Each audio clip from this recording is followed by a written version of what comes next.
Have you ever heard of the man who saved the world? This isn't a superhero movie. It's the true story of Stanislav Petrov, a Soviet officer who, on one fateful night, held the fate of humanity in his hands. It was September 26, 1983. The Cold War was at its peak, and tensions between the United States and the Soviet Union were higher than ever. Just weeks earlier, the Soviets had shot down a Korean Airlines passenger jet, killing everyone on board, including a U.S. congressman. The world was on a knife's edge. Inside a secret bunker near Moscow, Lieutenant Colonel Stanislav Petrov was the duty officer for the Soviet Union's early warning satellite system. His job was simple, yet immensely stressful: monitor the satellites for any sign of a U.S. nuclear missile launch. If an attack was detected, he was to report it up the chain of command, which would almost certainly trigger a full-scale retaliatory strike. Just after midnight, the unthinkable happened. A piercing siren blared through the command center.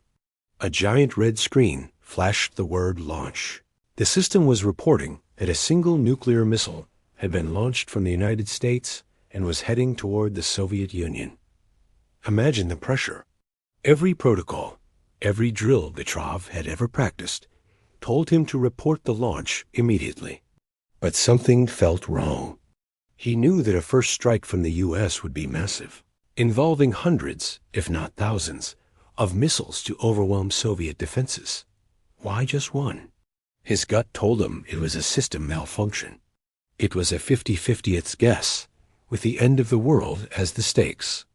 As his subordinates stared at him, expecting orders, the system sent another alert.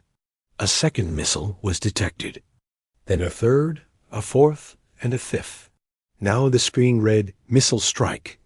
The system's reliability level had been upgraded to highest. There was no doubt in the computer's mind. America had attacked. Petrov's colleagues were in a panic. The phone line to his superiors was open, waiting for his report. Every second that passed was a second closer to potential annihilation. The protocol was clear: report the attack. But Petrov held his ground. He later described it as a funny feeling in my gut. He reasoned that the satellite system was new and could have bugs. He also knew that ground-based radar had not picked up any incoming missiles, though they wouldn't be able to for several more minutes. He picked up the phone and made the most important call of his life. Instead of confirming the attack, he reported a system malfunction. He was directly disobeying military protocol, risking severe punishment if he was wrong. But if he was right, he would be preventing a global nuclear holocaust triggered by a computer error. The minutes that followed must have felt like an eternity. Petrov and his team waited, their eyes glued to the screens, their hearts pounding. If the missiles were real, they would hit their targets soon. But the minutes passed and nothing happened. The ground radar screens remained empty. Relief washed over the bunker. Petrov had been right. His decision, based on intuition and critical thinking rather than blind obedience, had averted catastrophe. So what had caused the false alarm? An investigation later revealed that the satellites had mistaken the reflection of sunlight off high-altitude clouds for the engine flare of intercontinental ballistic missiles. A rare alignment of celestial bodies had brought the world to the brink of destruction. You might think Petrov would be celebrated as a hero, but the story is more complicated than that. His actions, while saving the world, also exposed a critical flaw in the Soviet early warning system. His superiors were embarrassed. Instead of a medal, Petrov was intensely interrogated. He was neither rewarded nor punished, but his once promising military career stalled. He was reassigned to a less sensitive post and eventually took early retirement due to health issues, living in relative obscurity for years. The world knew nothing of Stanislav Petrov's incredible story for over a decade. The incident was kept top secret by the Soviet military. It wasn't until after the collapse of the Soviet Union that his commanding officer, Colonel General Yuri Votintsov, published his memoirs in 1998, finally revealing the events of that night to the public. Once his story came out, the world slowly began to recognize the magnitude of what he had done. He received numerous international awards, including the World Citizen Award. A documentary film called The Man Who Saved the World was made about his life, bringing his quiet heroism to a global audience. Yet Petrov himself never saw his actions as heroic.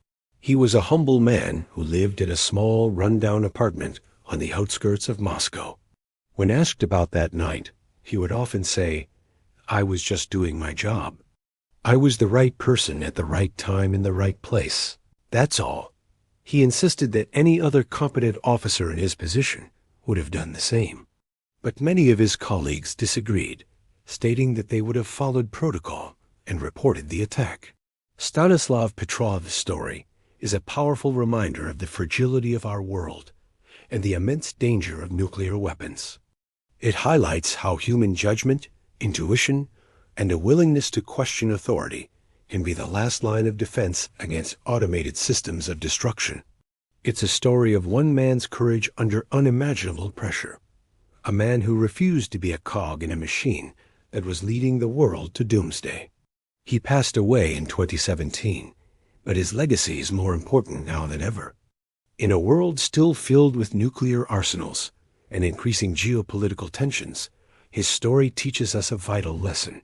The greatest courage is sometimes found not in following orders, but in the quiet, reasoned decision to defy them for the sake of humanity.